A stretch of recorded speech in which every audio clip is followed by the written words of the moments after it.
هذه الشيلة إهداء لأم ياسر في مناسبة زواج ياسر وعبد الرحمن. فكري تعلى فوق مشرف الإبداع، وقمت أتنقب الشعر وأتغنى،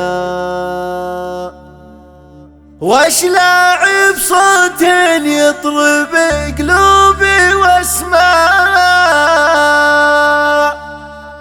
واجري الحاني على كل فنان.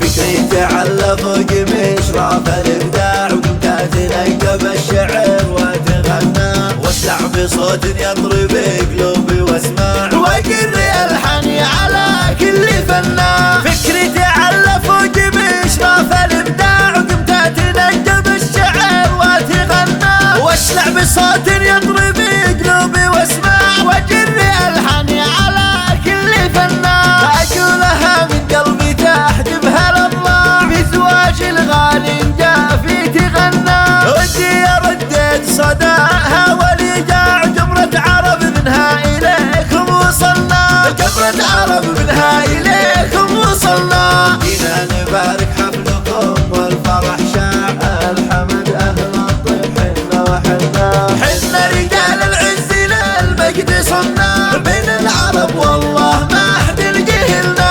واليوم جينا محفلين صيته اذاع، حفل الخوي عبد الرحمن جعل يتهنى، بضيافة القلدن يزيلين الاسنان، الضيف لقاهم لقى ما تمنى، رفيق دربي عبد الرحمن دوم فزان، وانا حزام له وسيف مهنا. مبروك يا عبد الرحمن يا ضرب الاضواء، جتك التهاني اليوم منا ومنا، انا اشهد انه من يخاويك ما باع، خوتك يا الحريزه ابن المجنه، واخوك شيخا قرب له مده ذراع، بالطيب تغني من لفاه ودعنا.